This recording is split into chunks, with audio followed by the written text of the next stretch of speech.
Hi, my name is Alex and I welcome you to today's video.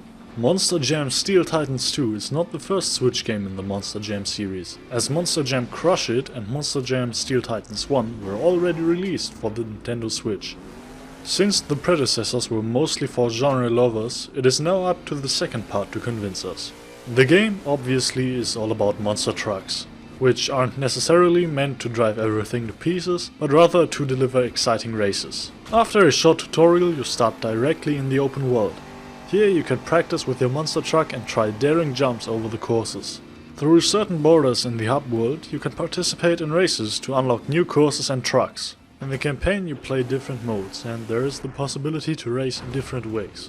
For example, you can race with other vehicles at the same time on relatively narrow tracks, or you can drive from checkpoint to checkpoint, but whatever you do between the checkpoints is up to you.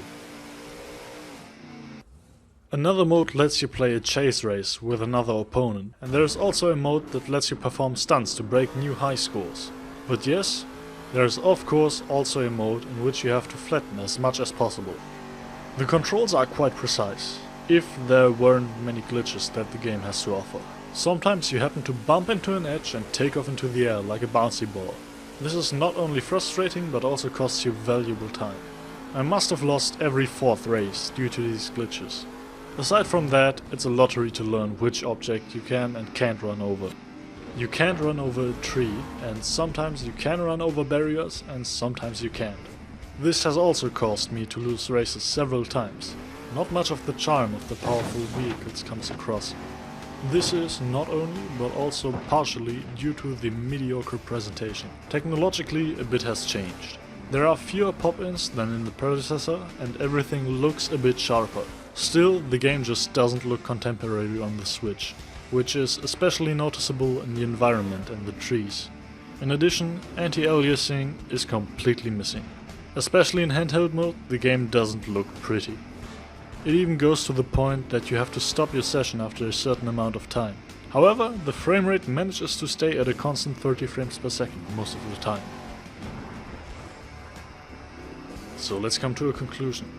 Monster Jam Steel Titans 2 looks slightly better than its predecessor and the truck controls feel reasonably good.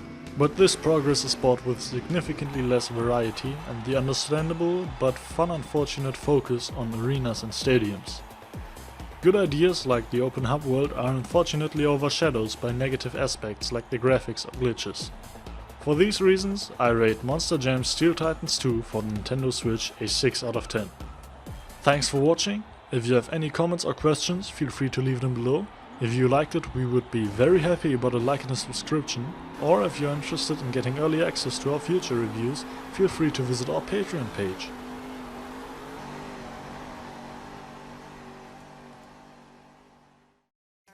Closed doors, I'm a fool for your love.